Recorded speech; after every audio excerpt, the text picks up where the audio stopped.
வணக்க மக்களே, நாம் இந்த ஆரோக்கியமான எச்சரிக்கை பதிவில் தயிரில் நிறைந்திருக்கக்கூடிய ஒரு சில தீமைகளை பற்றி தெரிஞ்சுக்க போகிறோம். தயிர் ஆரோக்கியமான ஒரு உணவுப் பொருள் அப்படின்னு நினச்சிட்டு நம்ம எல்லாருமே சாப்பிட்டுட்ருப்போம்.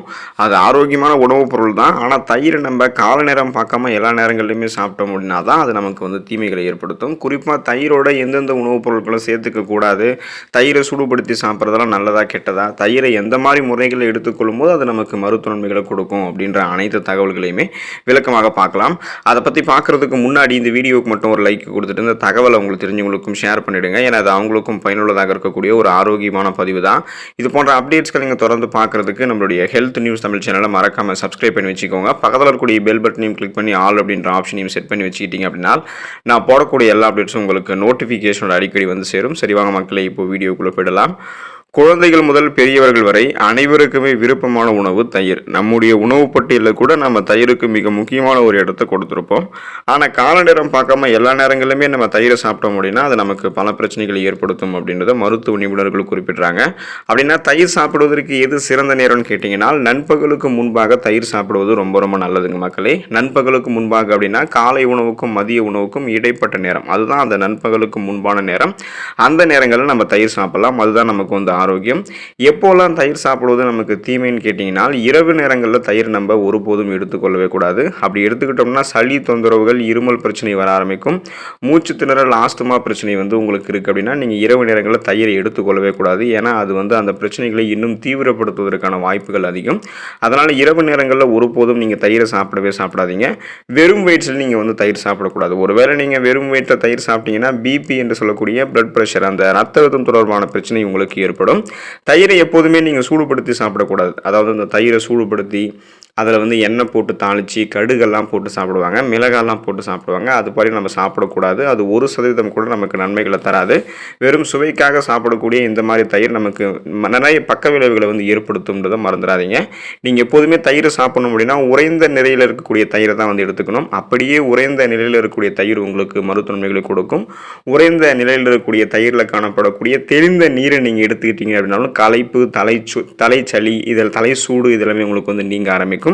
தயிரை எப்போதுமே நீங்கள் அதனால் சூடுபடுத்தி சாப்பிடக்கூடாது. வேணும்னா நீங்கள் தயிரோட கொஞ்சமாக சர்க்கரை சேர்த்து சாப்பிடலாம். இது சுவையையும் உங்களுக்கு கொடுக்கும். உடனடியாக உடலுக்கு எனர்ஜி, ஒரு ஆற்றலையும் உங்களுக்கு கொடுக்கும். ஒரு சில பேர் இன்னும் ஒரு படி மேலே போய் தயிரை தொடர்ந்து எடுத்துக்கோங்க. தயிரை ஆனால் தினமும் நம்ம எடுத்துக்கொள்ளக்கூடாதுங்க மக்களே. தயிர் நம்ம எடுத்துக்கிட்டோம் தினமும் அப்படின்னா அது நம்மளுடைய ரத்த குழாய்களை அடைப்பை ஏற்படுத்தி கொலஸ்ட்ரால் பிரச்சனையை ஏற்படுத்தும். தொடர்ந்து நம்ம தயிர் சாப்பிட்டோம் அப்படின்னா உடல் வீக்கம், அரிப்பு, அக்கி போன்ற பிரச்சனைகள்லாம் ஏற்படக்கூடும். தயிர் தொடர்ந்து நம்ம சாப்பிடும்போது ரத்த நாளங்களில் அதிகமாக கொழுப்பு படியும் போது அந்த ரத்த நாளங்கள் இயல்பான அளவில் சுருங்கி விரிஞ்சு இதயத்துக்கு ரத்த ஓட்டத்தை அனுப்பாது. இதனால் ரத்த ஓட்டம் இதயத்துக்கு சீராக கிடைக்காததால் மாரடைப்பு, பக்கவாதம் போன்ற பிரச்சனைகள்லாம் ஏற்படலாம். ஸோ பிபி சார்ந்த பிரச்சனை, கொலஸ்ட்ரால், சுகர் ப்ராப்ளம்லாம் நமக்கு வர ஆரம்பிக்கும். எனவே நீங்கள் தொடர்ந்து தினமும் தயிர் சாப்பிட தவிர்க்கணும். வாரத்தில் 2 அல்லது 3 நாட்கள் நீங்கள் தயிர் எடுத்துக்கலாம். அதனால் உங்களுக்கு அது எந்த விதமான பிரச்சனையுமே கிடையாது. வாரத்தில் 2 அல்லது 3 நாட்கள் ஒருவேளை மட்டும்தான் தயிர் சாப்பிடணும். அந்த ஒருவேளையும் அந்த நண்பகலுக்கு முன்பாக தயிர் சாப்பிட்டீங்கன்னா உங்களுக்கு எந்த விதமான பிரச்சனையுமே கிடையாது. வாரத்தில் 2 அல்லது 3 நாட்கள் ஒருவேளை மட்டுமே, அதாவது அந்த நண்பகலுக்கு முன்பாக தயிர் சாப்பிடுவது ரொம்ப ரொம்ப நல்லது. காலை உணவுக்கும் மதிய உணவுக்கும் இடைப்பட்ட நேரமான அந்த நண்பகல் நேரத்தில் தயிரை நம்ம எடுத்துக்கலாம். எந்த பிரச்சனையும் நமக்கு வராது. தயிரை நம்ம எந்தெந்த உணவுப் பொருட்களோடு இணைத்து எடுத்துக்கொள்ளக்கூடாது. அப்படி எடுத்துக்கொள்வதில் நமக்கு என்னென்ன பிரச்சனைகள் ஏற்படும், அதிலிருந்து எப்படியெல்லாம் நம்ம விலகி இருக்கணும் அப்படின்றதையும் விளக்கமாக பார்க்கலாம். அந்த வகையில் வெங்காயத்தையும் தயிரையும் நம்ம ஒன்றா இணைத்து எடுத்துக்கொள்ளக்கூடாதுங்க மக்களே. ஸோ உங்களுக்கு தயிர் வெங்காயம் அப்படின்னு சொல்லக்கூடிய அந்த ரைதா அது ரொம்ப பிடிக்கும் அப்படின்னா நீங்கள் அந்த பழக்கத்தை முதல்ல மாற்றிக்கிறது நல்லது. வெங்காய பச்சடி அல்லது தயிர் பச்சடி அப்படின்னு சொல்லுவாங்க. அந்த பழக்கத்தை நீங்கள் மாற்றிக்கிங்க. ஏன்னா தயிர் அப்படின்றது இயற்கையிலேயே நமது உடலுக்கு குளிர்ச்சி தன்மையை அளிக்கக்கூடியது. வெங்காயம் நமது உடலுக்கு வெப்பத்தை அளிக்கக்கூடியது. தயிர், வெங்காயம் போன்ற தயிரும் வெங்காயமும் கலந்த கலவையை நம்ம அதிகம் விரும்பி சாப்பிடக்கூடிய பட்சத்தில் அது நமக்கு ஸ்கின் அலர்ஜி, தோல் அலர்ஜியை ஏற்படுத்தக்கூடும்.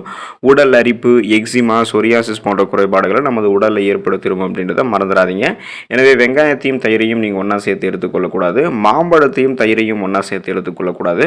அதாவது சின்னதாக பீஸ் போட்டு அது கூட வந்து நம்ம தயிரை மாம்பழத்தை வந்து பீஸ் போட்டு அது கூட தயிரை சேர்த்து சாப்பிட்டோம் அப்படின்னா டேஸ்ட்டாக இருக்கும் அப்படின்றதுக்காக நம்ம அதை சாப்பிடக்கூடாது.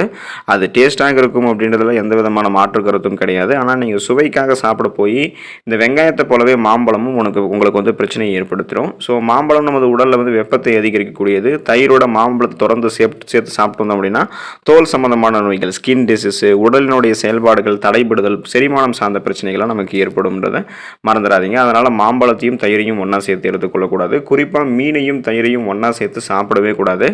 தயிர் அப்படின்றது புரோட்டீன் அதிகம் இருக்கக்கூடிய உணவுப் பொருள். இது மாடுகளிலிருந்து பெறப்படுவதால் இது விலங்கு புரத வகையை சேர்ந்தது. அதே போல் மீனில் அதிக அளவில் புரதம் இருக்குது. இதுவும் விலங்கு வகை புரதம். எப்போதுமே ஒரு விலங்கு வகை புரதத்தோட இன்னொரு விலங்கு வகை புரதத்தையோ அல்லது தாவர வகை புரதத்தோட இன்னொரு தாவர வகை புரதத்தையோ சேர்த்து சாப்பிடக்கூடாது. இது நமது உடலுக்கு வந்து பல்வேறு பாதிப்புகளை ஏற்படுத்திடும். அதனால் தயிரோட மீன் சேர்த்து சாப்பிட்டீங்கன்னா அஜீரண கோளாறு ஏற்படுவதோட வயிறு தொடர்பான உடல் உபாதைகள், பக்க விளைவுகள், சைடு எஃபெக்ட் வந்து நமக்கு ஏற்படும்ன்றதை நீங்கள் மறந்துடாதீங்க. பாலையும் தயிரையும் ஒன்றா நம்ம சேர்த்து சாப்பிடக்கூடாது. ஒன்று நம்ம பால் எடுத்துக்கலாம், இல்லைனா தயிர் எடுத்துக்கலாம். இல்லை ரெண்டுமே நம்ம சேர்த்து சாப்பிடணும் அப்படின்னா இதுக்கு இடைப்பட்ட கால இடைவெளி அதிக நேரம் வந்து இருக்கணும். பால் மற்றும் தயிர் மாடுகளிலிருந்தே பெறப்படுவதால் இது இரண்டுமே விலங்கு வகை புரதத்தை தனக்குள்ளே கொண்டு இருக்கு. பால் மற்றும் தயிரை சேர்த்து சாப்பிடும்போது வயிற்றுப்போக்கு, வயிற்று உப்புசம் மற்றும் வாயு கோளாறுகள் உள்ளிட்டவைகள் ஏற்படுவதற்கு வாய்ப்பு இருக்குது. ஏன்னா பால் வந்து செரிமானம் எளிமையாக நம்ம எடுத்துக்கொள்ளக்கூடிய தயிர் வந்து எளிமையாக செரிமானம் ஆகிடும். ஸோ இது ரெண்டும் ஒன்றா நமக்கு வந்து அந்த செரிமானம் சார்ந்த பிரச்சனைகளுக்குள்ளே போகும்போது நிறைய ப்ராப்ளம் வரும். ஸோ அதனால் நம்ம பாலையும் தயிரையும் ஒன்றா எடுத்துக்கொள்ளக்கூடாது. உளுத்தம்பருப்பையும் தயிரையும் ஒன்றா சேர்த்து சாப்பிடக்கூடாதுங்க மக்கள். தயிரோட உளுத்தம்பருப்பினால் செஞ்சிடக்கூடிய உணவுகளை சேர்த்து சாப்பிட்டு வந்தோம் அப்படின்னா அது செரிமானத்தில் நமக்கு பிரச்சனையை உருவாக்கி இறுதியில் வயிற்று உப்புசம், வாயு கோளாறு, வீக்கம், வயிற்றுப்போக்கு அல்லது பேதி போன்ற மோசமான நிலைக்கு நம்மளை கொண்டு போய்விடும். நம்ம வந்து அந்த உளுத்தம்பருப்பையோ உளுத்தம்பருப்பால் செஞ்சிருக்கக்கூடிய எந்த உணவுகளையோ தயிரோடு இணைத்து எடுத்துக்கொள்ளக்கூடாது. எண்ணெய் நிறைந்திருக்கக்கூடிய உணவுகளை தயிரோடு நம்ம எடுத்துக்கொள்ளக்கூடாது. ஸோ ஆயில் ஃபுட்ஸோட தயிரை சேர்க்கக்கூடாது. இப்போ இந்த மாதிரி புரோட்டா, சால்னா, அப்புறம் எண்ணெயில் வறுத்த பொரித்த உணவுகள் இது எல்லாத்தையுமே நம்ம வந்து பால் மற்றும் பால் பொருட்களோ குறிப்பாக தயிரோடு சேர்த்து எடுத்துக்கிட்டோம் அப்படின்னா அது நமக்கு செரிமானம் சார்ந்த பிரச்சனைகளை ஏற்படுத்தும். நம்ம விரைவில் அந்த செரிமானம் ஆகக்கூடிய நேரம் வரைக்குமே நம்ம வந்து சோர்வடை வச்சிடும். இதன் காரணமாக தான் எண்ணெய் நிறைந்திருக்கக்கூடிய உணவுகளை சாப்பிட்டதுக்கப்புறம் லஸ்ஸி போன்ற பானங்களை நம்ம குடிக்கும்போது வெகு விரைவில் உறக்கம் நம்மை தழுவிக் கொள்வதற்கான காரணம் வந்து இதுவாக தான் இருக்கும். அதனால் ஆயில் ஃபுட்ஸையும் தயிரையும் ஒன்றா சேர்த்து எடுத்துக்கொள்ளாதீங்க. இந்த முறைகளில் எல்லாம் தயிரை வந்து நம்ம சாப்பிடாம வேற என்ன ஆரோக்கியமான முறைகளை எடுத்துக்கொள்ளணும் அப்படின்னு தெரிஞ்சுக்கோங்க. தயிரை வந்து நம்ம அந்த சூடான சாதத்தில் தாளித்து உப்பு கலந்து சாப்பிடவே கூடாது. தயிர் வந்து குளிர்ச்சியாக இருக்கிறதால இரவு நேரங்களில் தயிரை சாப்பிட்டோம் அப்படின்னா மூச்சிறைப்பு ஏற்படும். இதனால் சுவாசம் சார்ந்த குறைபாடுகள்லாம் நமக்கு ஏற்படும். நன்றாக புளித்த தயிரை பித்த வாயு, வயிறு கோளாறு, ரத்த கொதிப்பு இருக்கிறவங்க சாப்பிடக்கூடாது. ஏன்னா அது அவங்களுக்கு இன்னும் பிரச்சனையை அதிகமாக்கிடும். இரவு நேரங்களில் தொடர்ந்து தயிர் சாப்பிட்டோம் அப்படின்னா பிபி ப்ராப்ளம், சுகர் ப்ராப்ளம், தோல் நோய்கள் ஏற்படும், ரத்த கொதிப்பு நமக்கு வந்து ஏற்படும்.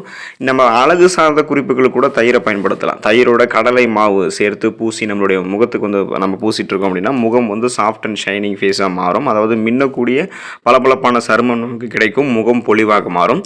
தயிரை வந்து எப்போதுமே நம்ம உரைய வச்சு சாப்பிட்றது தான் நல்லது. நம்ம வந்து தயிரை வந்து உரைய வைக்கிறது மண் சட்டியில் உரைய வச்சு சாப்பிட்டோம் அப்படின்னா அது இன்னும் நமக்கு ரொம்ப ரொம்ப நல்லது. உறைந்த தயிரில் காணப்படக்கூடிய தெளிந்த நீரை நம்ம வெறும் வயிற்றில் குடித்தோம் அப்படின்னா தொண்டை எரிச்சல், குமட்டல், உடல் சூடு, களைப்பு, தலைச்சளி போன்ற பிரச்சனைகள்லாம் நமக்கு வந்து நீங்க ஆரம்பிக்கும். தயிர் நீங்கள் எப்போதுமே வந்து பார்த்தீங்கன்னா சூடுபடுத்தி எடுத்துக்கொள்ளக்கூடாது. ஏன்னா அதில் வந்து நல்ல பாக்டீரியாக்கள் இருக்கும் தயிரில். தயிருக்குன்னு இயற்கையாகவே ஒரு சுவையும் இருக்கும். அதை நீங்கள் டேஸ்ட் பண்ணும்போது அதாவது நீங்கள் டேஸ்ட் பண்ணும்போது அதோடைய டேஸ்ட் வந்து ரொம்ப அருமையாக இருக்கும். உறைந்த தயிரில் காணப்படக்கூடிய அந்த சுவை வந்து அருமையாக இருக்கும். ஆனால் நீங்கள் அதை ஹீட் பண்ணீங்க, வெப்பப்படுத்துனீங்க அப்படின்னா அதில் இருக்கக்கூடிய அந்த நல்ல பாக்டீரியாக்கள் அளிக்கப்படும். அதோடைய உண்மையான சுவை, ஈரப்பதம் எல்லாமே வந்து போயிறதால 1% கூட அது உங்களுக்கு நன்மைகளை தராது, பக்க விளைவுகளை தான் ஏற்படுத்தும். அதனால தயிரை நீங்கள் உறைந்திருக்கக்கூடிய நிலையிலேயே வந்து எடுத்துக்கோங்க. நிறைய நன்மைகளை மட்டுமே பெற்று நலமோடு வாழக்கூடிய வாய்ப்பை பெறுங்க. அடுத்த ஆரோக்கியமான பதிவில் மறக்காமல் சந்திப்போம். நன்றி மக்களே.